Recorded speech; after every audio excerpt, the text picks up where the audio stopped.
ಯಾಕೆ ಆಗಸ್ಟ್ 15ನೇ ಸ್ವಾತಂತ್ರ್ಯ ದಿನವಾಗಿ ಆಚರಣೆಯನ್ನು ಮಾಡ್ತೀವಿ ನಾವು? 1947ನೇ ಆಗಸ್ಟ್ 15ರಂದನೇ ಯಾಕೆ ಬ್ರಿಟಿಷರು ಭಾರತಕ್ಕೆ ಸ್ವಾತಂತ್ರ್ಯವನ್ನು ಹಸ್ತಾಂತರಿಸಿದರು? ಈ ಪ್ರಶ್ನೆಗೆ ಉತ್ತರವನ್ನು ಇವತ್ತು ನೋಡ್ಕೊಳ್ಳೋಣ. ಎಲ್ರಿಗೂ ನಮಸ್ಕಾರ. ನನ್ನ ಹೆಸರು ಅಭಿಷೇಕ್ ಮೇತ್ರಿ. 79ನೇ ಸ್ವಾತಂತ್ರ್ಯೋತ್ಸವದ ಹಾರ್ದಿಕ ಶುಭಾಶಯಗಳು ತಮ್ಮೆಲ್ಲರಿಗೂ.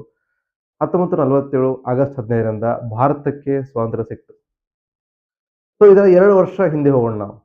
ಅಂದರೆ 1945 ಆಗಸ್ಟ್ 6 ಮತ್ತು ಆಗಸ್ಟ್ 9ರಂದು ಜಪಾನ್ನ ಮೇಲೆ ಎರಡನೇ ವಿಶ್ವ ಮಹಾಯುದ್ಧದ ಸಂದರ್ಭದಲ್ಲಿ ಅಮೆರಿಕ ರಾಷ್ಟ್ರ ಏನ್ ಮಾಡುತ್ತೆ ಅಂದ್ರೆ ಅಣುಬಾಂಬನ ದಾಳಿ ಮಾಡುತ್ತೆ.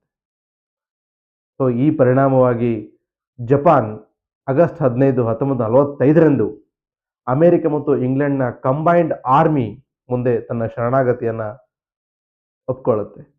ಸೊ ಆಗ ಅಲ್ಲಿಯ ಇಂಗ್ಲೆಂಡ್ನ ಸುಪ್ರೀಂ ಮಿಲಿಟರಿ ಕಮಾಂಡರ್ ಆಗಿದ್ದವರು Lord Mountbatten. So Lord Mountbatten ಅವರು ಆಗ ಅಲ್ಲಿ ಮಿಲಿಟರಿ ಕಮಾಂಡರ್ ಆಗಿರ್ತಾರೆ. ಸೊ 2 ವರ್ಷ ಆದ್ಮೇಲೆ ಬ್ರಿಟಿಷ್ ಸರ್ಕಾರ ಏನ್ ಮಾಡುತ್ತೆ ಅಂದ್ರೆ ಲಾರ್ಡ್ ಮೌಂಟ್ ಬ್ಯಾಟನ್ರನ್ನ ಭಾರತಕ್ಕೆ ಸ್ವಾತಂತ್ರ್ಯ ಹಸ್ತಾಂತರದ ಸಂಪೂರ್ಣ ಜವಾಬ್ದಾರಿಯನ್ನು ವಹಿಸಿ ಕಳಿಸ್ಕೊಡುತ್ತೆ. ಆಗ ಮೌಂಟ್ ಬ್ಯಾಟನ್ ಅವರು ಸಂಪೂರ್ಣ ಅದು ಸ್ವಾತಂತ್ರ್ಯ ಹಸ್ತಾಂತರಿಸಬೇಕಾದ್ರೆ ಯಾವ ಒಂದು ದಿನಾಂಕವನ್ನು ಆಯ್ಕೆ ಮಾಡ್ಕೋಬೇಕು ಅಂತ ಯೋಚನೆ ಮಾಡುವಾಗ ಆ ವ್ಯಕ್ತಿ ತನ್ನ ಒಂದು ಪರ್ಸನಲ್ ಮೈಲ್ ಸ್ಟೋನ್ ಏನಿರುತ್ತೆ, ತನ್ನ ಒಂದು ಇಂಗ್ಲೆಂಡ್ನ ಏನು ವಿಶ್ವ ಯುದ್ಧವನ್ನ ಗೆದ್ದಿರ್ತಕ್ಕಂಥ ಒಂದು ಕ್ಷಣ ಇರುತ್ತೆ ಆಗಸ್ಟ್ 15ರಿಂದ, ಆವತ್ತಿನ ದಿನ ಆತ ಆಯ್ಕೆ ಮಾಡ್ಕೊಳ್ತಾನೆ. ಸೊ ಈ ಒಂದು ದಿನ ಯಾಕೆ ಆಯ್ಕೆ ಮಾಡ್ಕೊಂಡ್ರು ಅಂದ್ರೆ ಲಾರ್ಡ್ ಮೌಂಟ್ ಬ್ಯಾಟನ್ ತನ್ನ ವೈಯಕ್ತಿಕ ಇಚ್ಛೆ ಅನುಸಾರ ಆಯ್ಕೆ ಮಾಡ್ಕೊಳ್ತಾನೆ ಹೊರತು ಇದರಿಂದ ಬೇರೆ ಯಾವುದೇ ಕಾರಣ ಇರೋದಿಲ್ಲ. ಸೊ ಅಲ್ಲಿಂದ ಭಾರತದ ನವ ಪರ್ವ ಶುರು ಆಗುತ್ತೆ.